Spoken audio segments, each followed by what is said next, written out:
tadekam smaramas bhajamaha tadekam jagat sakshi rupam namamaha sadekam nidhanam niralam amisham bhavam bodhiputam sharanyam rajamaha. Om Shanti Shanti Shanti. On that alone do we meditate. That alone do we worship. To that one, the witness of the universe, do we bow. To that one who is our sole eternal support, the self-existent Lord, the raft to safety across the ocean of this world, do we come for refuge. Om, peace, peace, peace. Good morning. On this beautiful Sunday morning, it's always a joy to spend a little time with you in Santa Barbara, my old friends and new friends. And today our topic is from the sublime to the sublime, not to the ridiculous, from the sublime to the sublime. I want to explore the importance of the sublime in our lives as a way to increase our joy and deepen our spiritual life. And of course, the topic first came to me because I often felt like at the beginning of my spiritual life, I was going from the sublime to the ridiculous. I'd have some beautiful meditation, and then the next moment I'd be getting in an argument with someone. Or I'd have some beautiful, peaceful mood, looking at the sunset, and the next moment I'd be wasting my time with looking at something nonsense on the, well, there wasn't internet back then. But just taking my mind down with some worldly thoughts. So, but I don't think it's necessary that our minds, though the nature of the mind is to have different moods and vagaries and go up and down, I don't think it's necessary for us to have to go always from the sublime to the ridiculous. Rather, I feel that we can go from the sublime to the sublime. What do I mean by sublime? If we can define it as an experience of vastness, perhaps, or of extraordinary beauty, of mystery. Our Oxford Dictionary defines it as of such excellence, grandeur, or beauty as to inspire great admiration or awe. So that feeling of awe, it's a spiritual sentiment, actually. No matter what setting we find ourselves, awe is a kind of spiritual setting, a sense that there is something greater than my limited self, this little me. It's a diminution of our ego self, our sense of myself as a separate person. And that's our default self, we can say. So to experience the sublime, to feel the sublime is, I think in a very real sense, to be in the presence of the divine. Actually, we are always in the presence of the divine. It is to realize, to get a glimpse into that truth that we are always in the presence of the divine.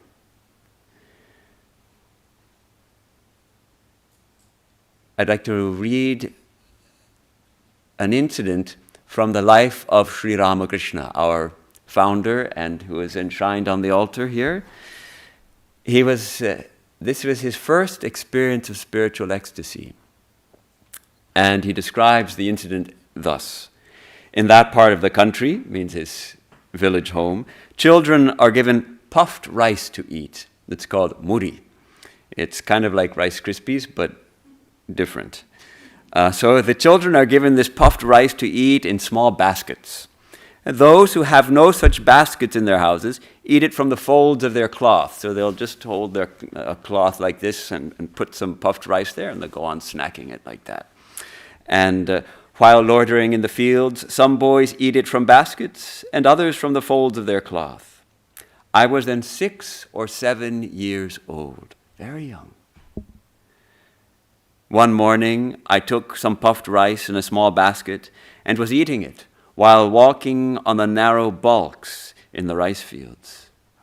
It was the month of Jaishta or Ashar. Sorry, those are Bengali months. I forgot to look up what part of the year it is.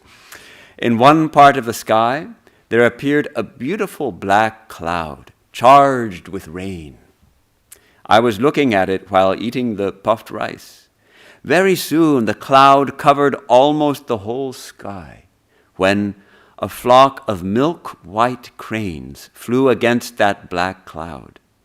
It looked so beautiful that I became very quickly absorbed in an extraordinary mood. Such a state came on me that my external consciousness was lost. I fell down, and the rice got scattered near the bulk. People saw this and carried me home. This was the first time that I lost external consciousness in ecstasy.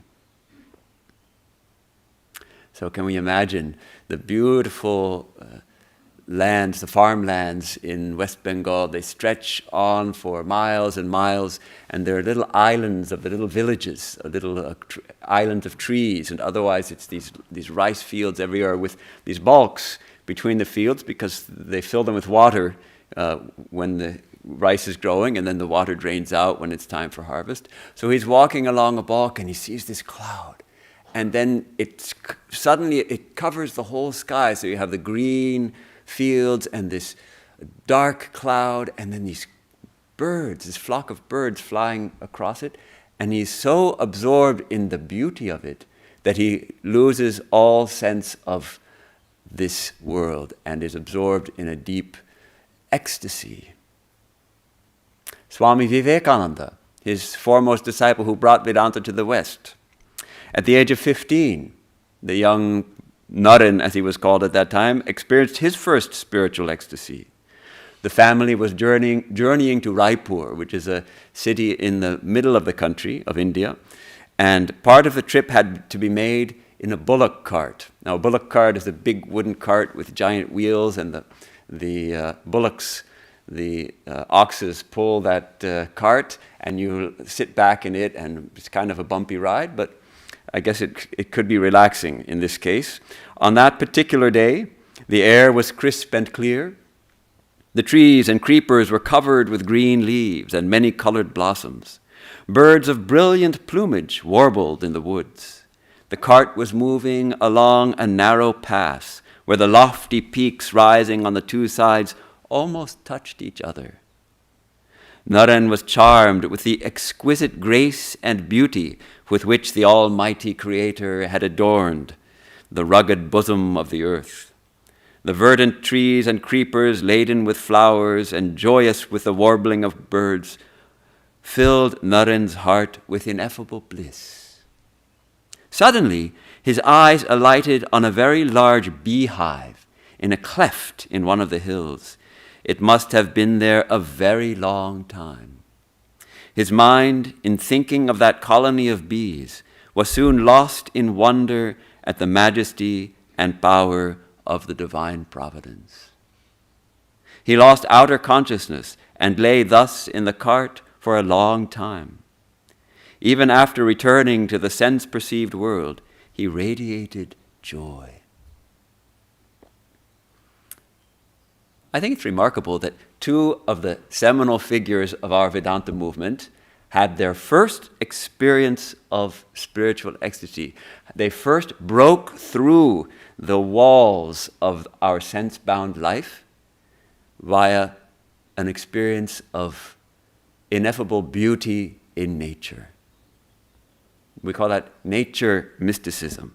It's a kind of sense experience. We experience it through the senses, and then we are taken beyond that.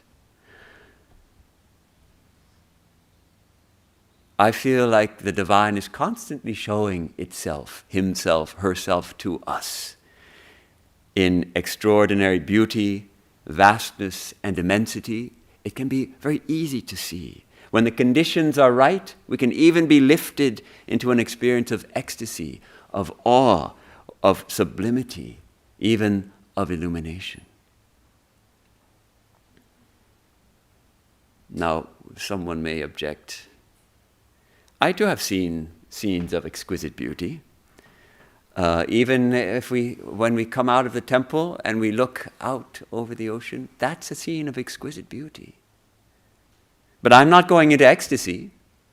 I enjoy the view, but I'm not going that far into ecstasy. I think we can, however, cultivate this capacity to experience the sublime, to experience awe. It's just a couple of steps further when we see a beautiful view like this and our minds begin to be stilled. If we can learn to take that just one or two steps further, we can be lifted into an experience of the sublime, an experience of the divine. It's a certain receptivity which we need. A couple of thoughts that I had about this, how to increase our receptivity. If we're in the presence of such a beautiful view, like, say, this one, or perhaps it doesn't have to be a vast view, it could be the amazing intricacy of a wildflower. And first, if we just look at it, absorb that beauty. Let the beauty fill our minds. Take time. Don't follow the inclination, to grab my phone, let me take a photograph of this and put it on Instagram. That spoils the mood. Just let the mind quiet down in the experience of that beauty. Let the mind stop thinking and be present in receptivity. And we can notice a feeling of wonder, perhaps. Pay attention to that. Pay attention to that feeling of wonder, that feeling of mystery, of how is this beauty possible? What makes this beauty possible? Of awe. And let that feeling of awe, small though it may be, remind us of the infinite grandeur, the infinite vastness of the divine. Albert Einstein, the great scientist, made a fascinating comment about this point. He says, the most beautiful thing we can experience is the mysterious. He calls it the mysterious. It is the source of all true art and science. He to whom this emotion is a stranger, who can no longer pause to wonder and stand wrapped in awe, is as good as dead. His eyes are closed. This insight into the mystery of life has also given rise to religion. To know that what is impenetrable to us really exists, manifesting itself as the highest wisdom and the most radiant beauty which our dull faculties can comprehend only in their most primitive forms. This knowledge, this feeling, is at the center of true religiousness. In this sense, and in this sense only, I belong in the ranks of devoutly religious men.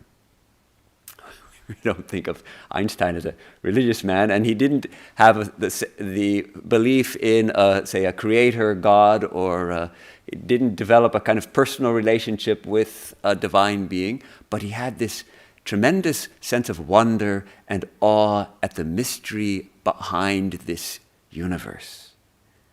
And he puts it this way: it is enough for me to contemplate the mystery of conscious life, perpetuating itself throughout all eternity, to reflect upon the marvelous structure of the universe which we can dimly perceive, and to try humbly to comprehend even an infinitesimal part of the intelligence manifested in nature.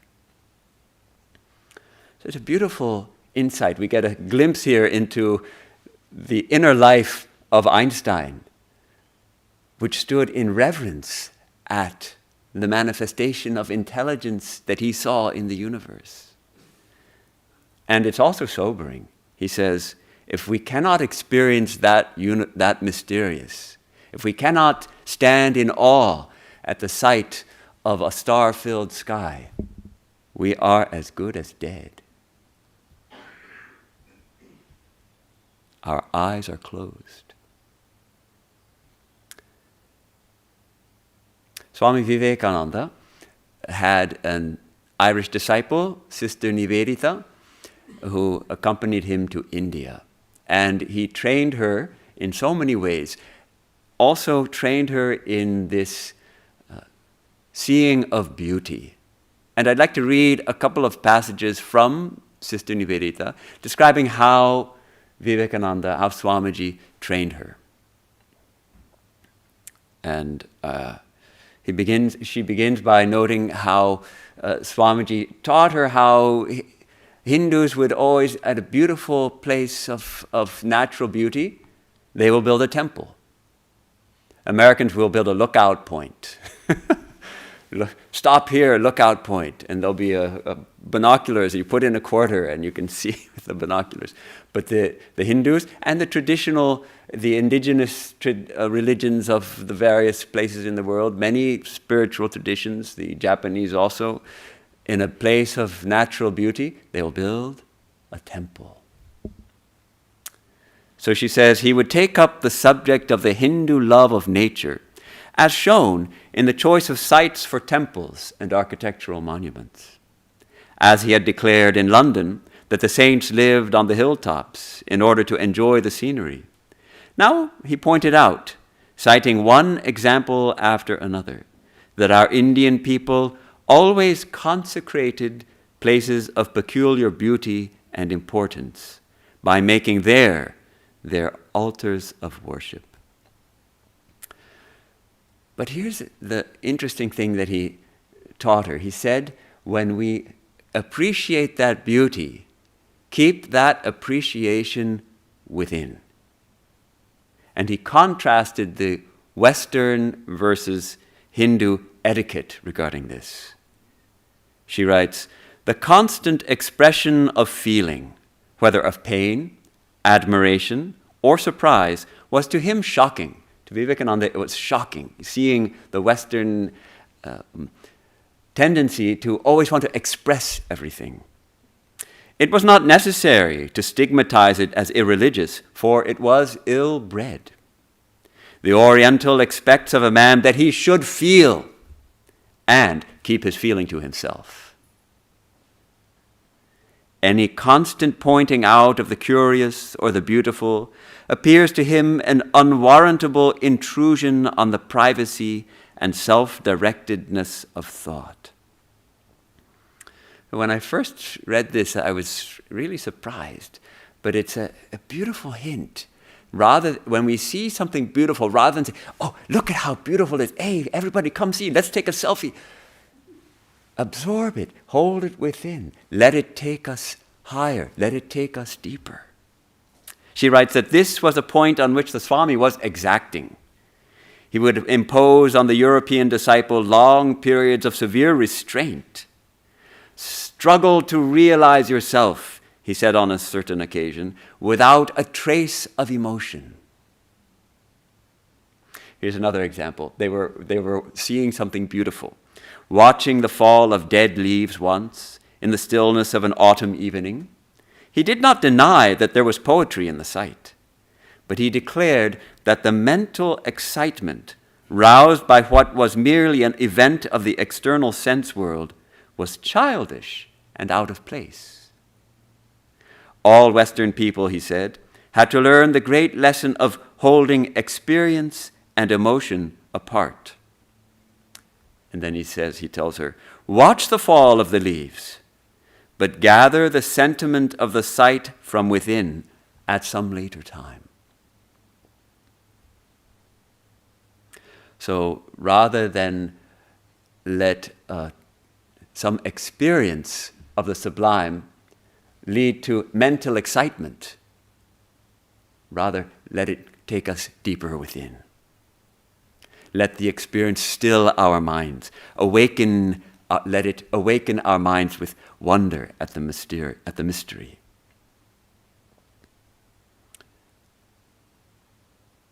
And Vivekananda was also concerned lest we become so fascinated with this kind of experience of beauty that we're always searching for it, not realizing that actually it has to take us within. We can come out here on the temple steps and see that view, and then we feel like we have to come here every day to see that view. There's no such view from my home. Perhaps from my monastery in Hollywood, we have a nice view of the 101 freeway. Where's the Sublime there? But actually, it is also there. Once we learn to see it. There are sometimes beautiful sunsets over the 101 freeway.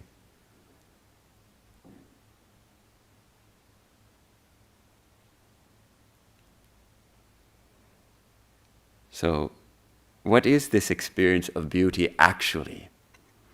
They were on board ship, Nivedita, with Swami Vivekananda, going from India back to the West, to England and then America for his second visit. And Swami Vivekananda would expound for hours on so many different things. And she writes how some of the most beautiful scenes in the world have been made for me more beautiful by listening in their midst to these long soliloquies. Then she describes a particular incident. It was dark when we approached Sicily, on ship of course, and against the sunset sky, Etna was in slight eruption. So the sun is setting, the volcano, Mount Etna, is in slight eruption. As we entered the straits of Messina, the moon rose, and I walked up and down the deck beside the Swami, while he dwelt on the fact that beauty is not external, but already in the mind. On one side frowned the dark crags of the Italian coast. On the other, the island was touched with silver light. We can imagine the exquisite beauty of that scene. And then Vivekananda says, Messina must thank me. It is I who give her all her beauty.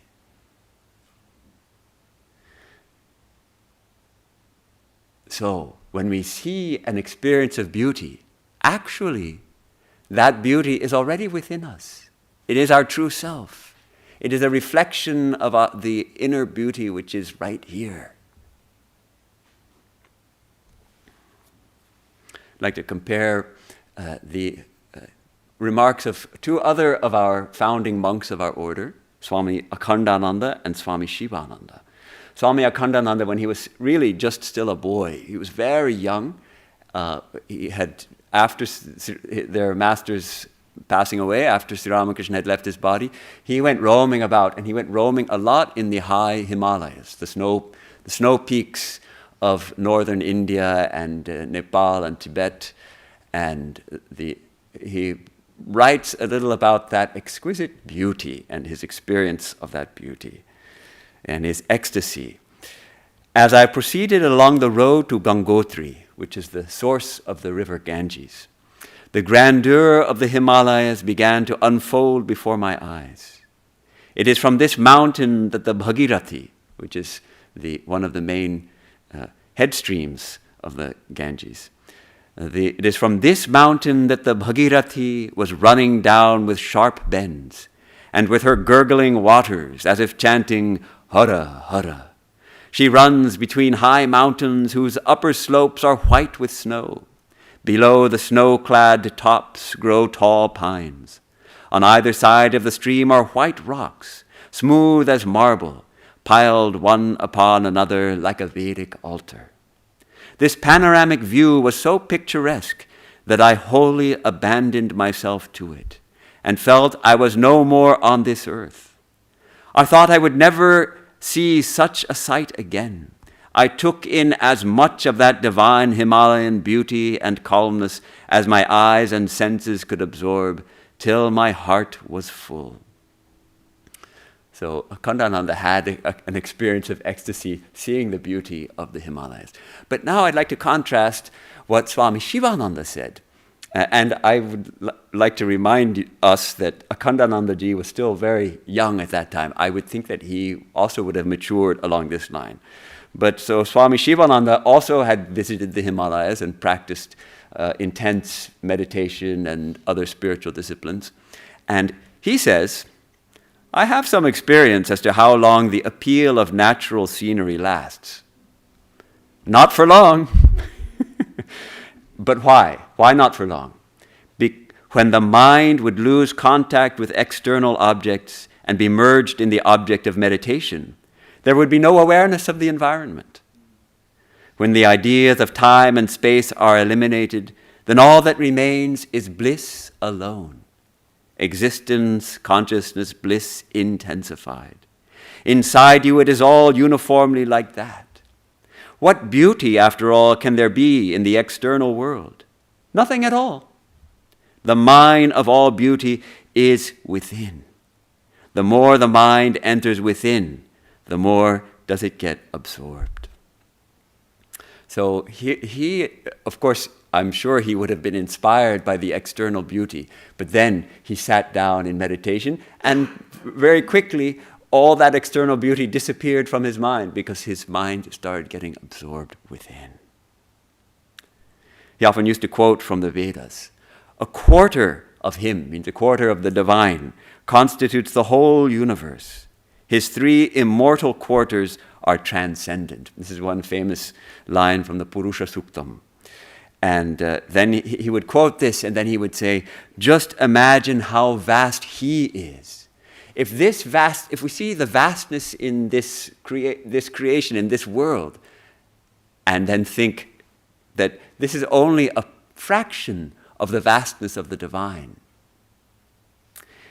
it is enough if the mind gets merged in him even only once. Then the mind can no longer derive any happiness from things outside. He is in fact the mine of all peace. And then he reminds us of the goal of life. He says, human life will have been spent in vain unless one sees him.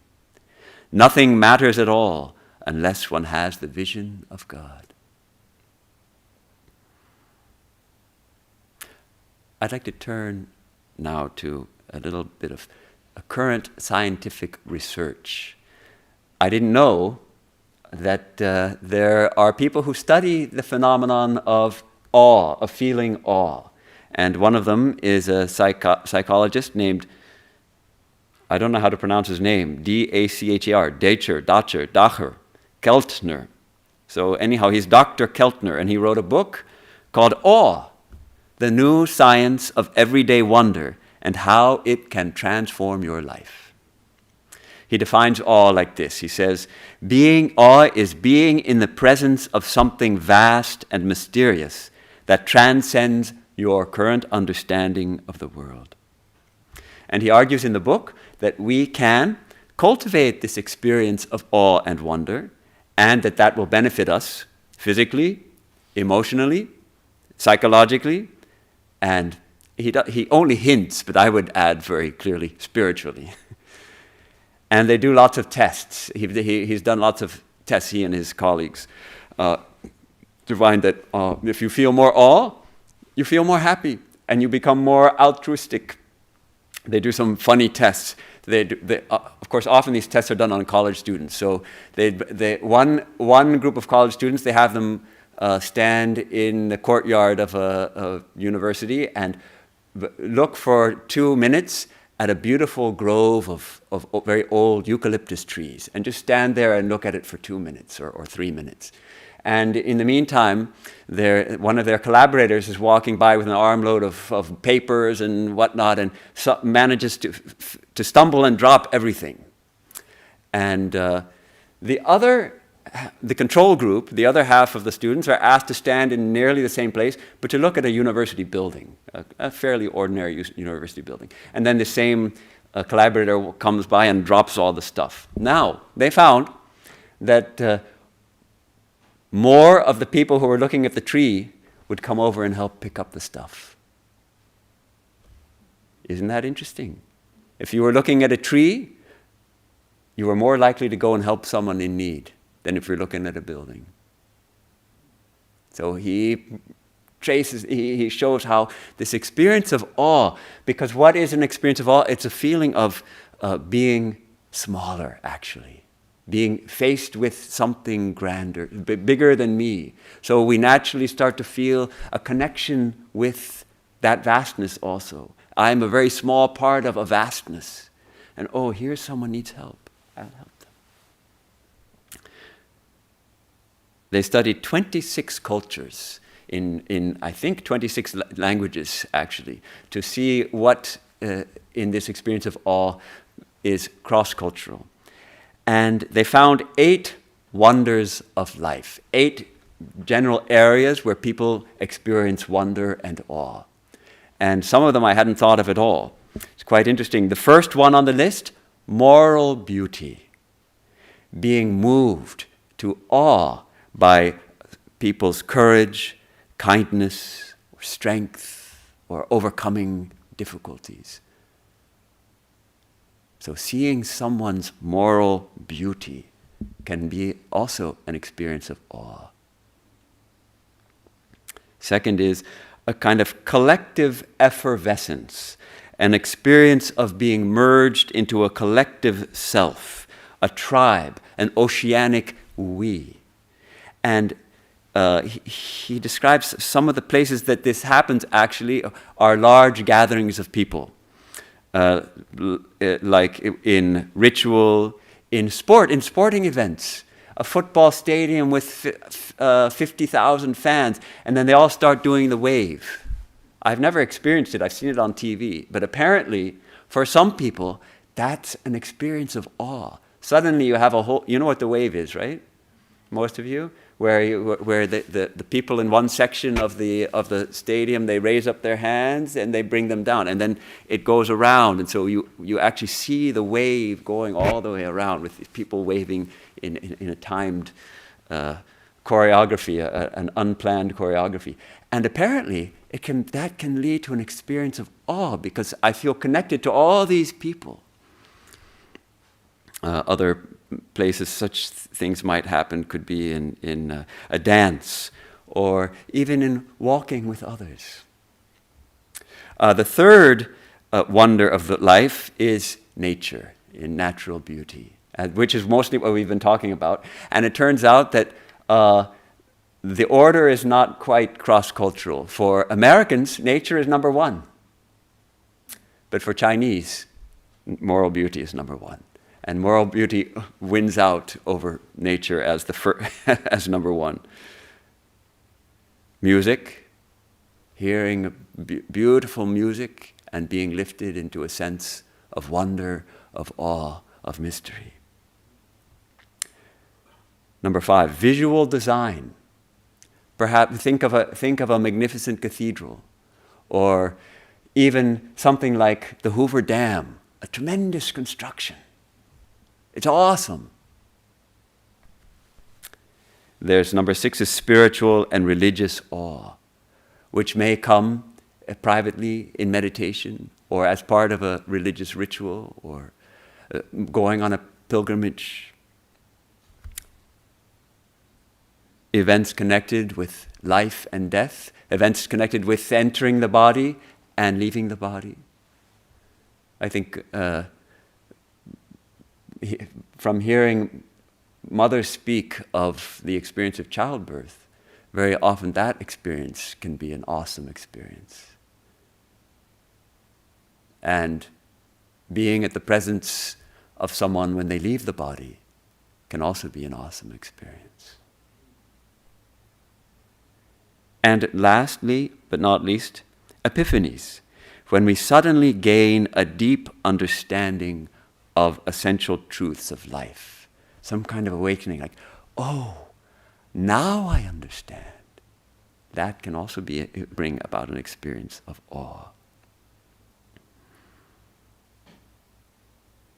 So, I think there's 2 kinds of awe. One is the once in a lifetime or very rare experience of tremendously becoming overwhelmed. We call those the peak experiences, when we really are lifted up into a different state of being. But rather than feel like, oh, well, that was then and I can't have that again, I've tried and I can't get there again, actually it's possible to experience a sense of awe, an experience of wonder regularly. And apparently, according to the studies of Keltner, most people experience awe, reports experiencing some kind of awe 2 to 3 times a week. An essential component of that experience of awe is a reduction of what is called the default self, our usual me, our usual sense of ego, of self, a body, mind, likes and dislikes and all of that. And there's a part of the brain, a system in the brain called the default mode network. And that refers to parts of the brain that are active when we process information from an egocentric point of view. When we're thinking from an egocentric point of view, the default mode network is active. And in the experiences of awe, with their brain scans, they have found that default mode network has reduced activity. So in other words, our egotism is reduced. So he suggests that we can tap into our childlike sense of wonder. Young children are curious about everything. They're amazed by so many things, right? We tend to lose that as we get older. But it's still there. We can tap into that. To live with wonder, to cultivate that wonder, to just remind ourselves to, what do they say? Don't forget to stop and smell the roses. Stop and smell the roses. And how amazing that is. That itself is an experience of awe. What a fragrance, a beautiful, fragrant rose. Now, some people may object, if you're always sort of being amazed by stuff, how can you think rationally? Actually, we are rational beings. We should be thinking rationally. And Keltner finds that actually we can think more deeply when we cultivate that sense of wonder. Look at Einstein. He was a deeper thinker than him.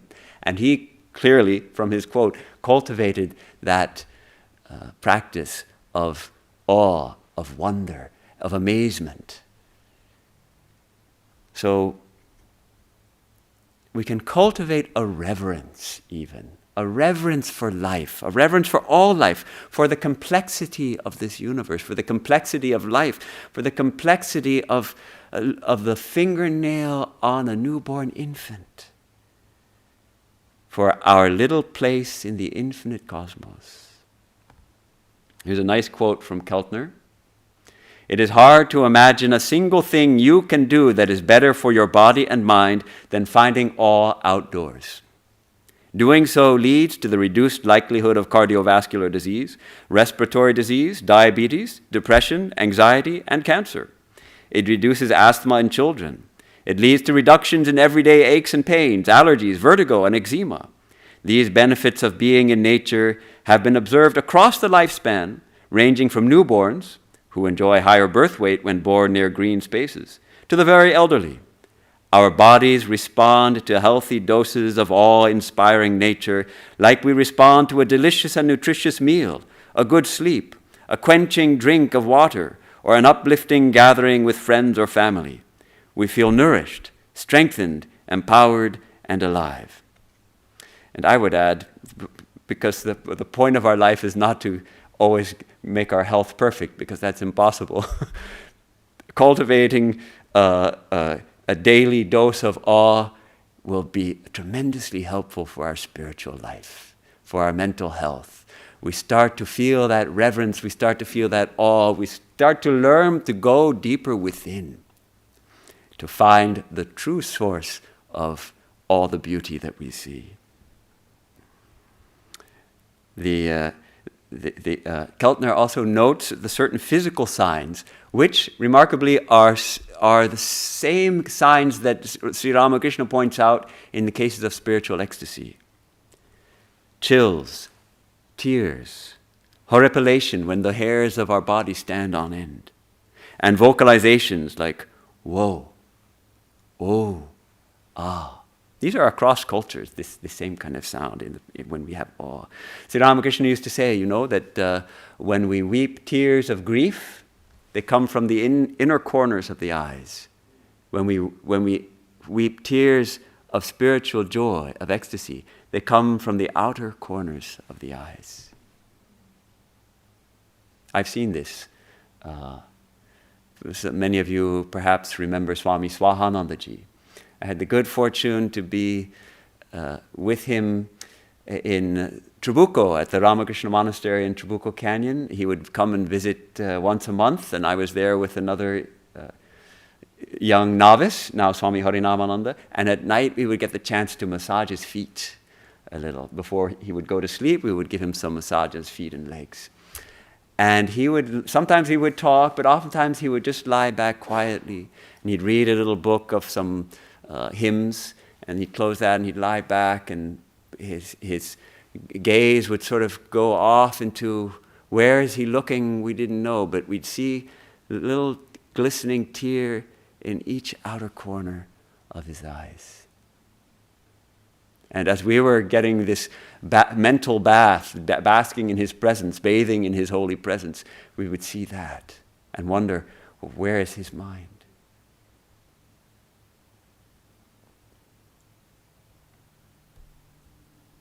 Ralph Waldo Emerson, of course, famous for his Walden, loved to be in the woods. And for him, it was completely a spiritual experience. Short quote. Standing on the bare ground, my head bathed by the blithe air and uplifted into infinite space, all mean egotism vanishes.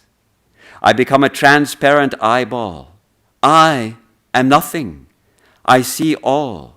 The currents of the universal being circulate through me. I am part or particle of God.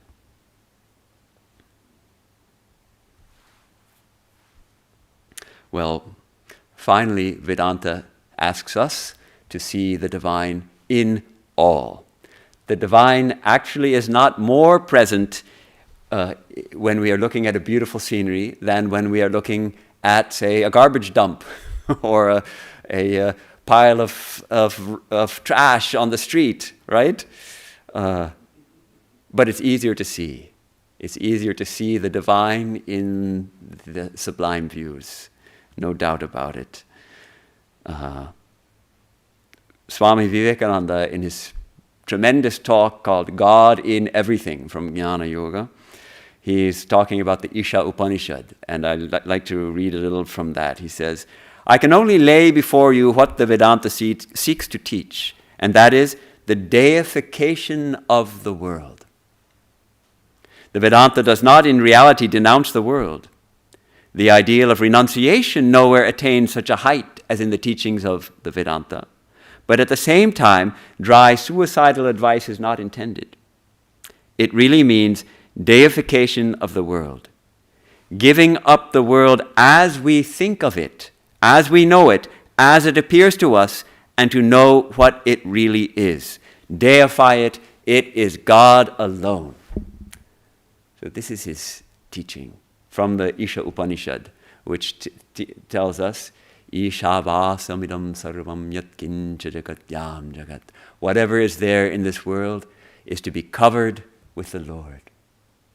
So he defines renunciation as giving up our false idea of the world. Give up our false idea of this world as made up of atoms and molecules and cells and individuals and all that, and see it for what it really is, God alone. So where do we start? Well, start with the 8 wonders. Start with the 8 wonders of life that we talked about. Let me read them once more. The 8 wonders of life: moral beauty, collective effervescence in a group, nature, music, visual design, amazing architecture, spiritual and religious awe, life and death, and epiphanies.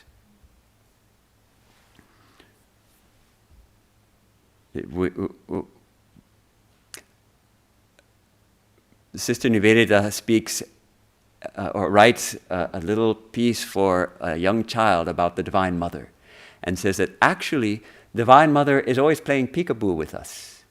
She is playing peekaboo with us. Can we catch her peeping, she says. If we can catch Mother peeping at us, then we get this tremendous joy. So sometimes I like to think of seeing this kind of beautiful view, or seeing a beautiful flower, or hearing a beautiful piece of music as Mother peeping. And if I can catch her peeping, if I can see, this is Mother peeping. So in the brief period when I actually did a little Instagram, when it was more like a photo sharing and not a social media, I made a hashtag called Mother Peeping. Not too many people joined on, but the idea was that I'd take a beautiful picture of some exquisite scene, and then I'd mark it Mother Peeping, hashtag Mother Peeping. And so, who knows, maybe one day it'll still catch on. Mother Peeping. So let us, thank you for giving me this opportunity to talk about cultivating awe and wonder in our daily life, how that can deepen our spiritual life, and also it can even have benefits of physical and mental health and joy. And really that's the aim of our life. Not to get more toys, not to make more money, but to find true joy, to find true peace, to express true love, to see the divine shining in all hearts. And maybe, as William Blake puts it, to see a world in a grain of sand and a heaven in a wild flower. Hold infinity in the palm of your hand and eternity in an hour.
Next week, our Swami Arupeshananda will be speaking on greatness. And of course, we have our regular Wednesday afternoon readings at 5 p.m. We're currently reading Glimpses of a Great Soul, a portrait of Swami Saradananda by his close, not disciple, but close, almost disciple, Swami Aseshananda.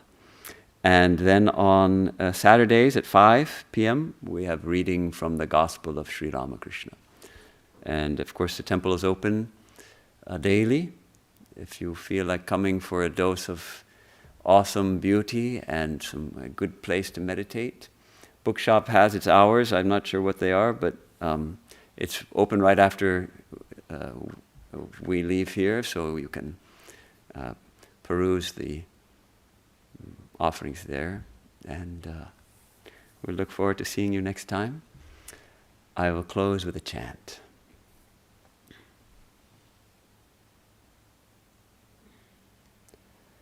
Om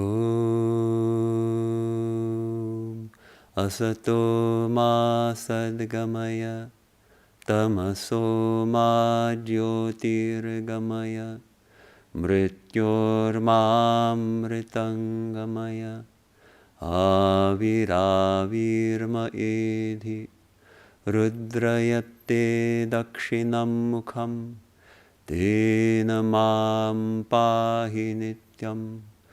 Om Shanti Shanti Shanti. From the unreal, lead us to the real. From darkness, lead us unto light. From death, lead us to immortality. Reach us through and through ourself, and evermore protect us from ignorance by thy sweet, compassionate face. Om, peace, peace, peace.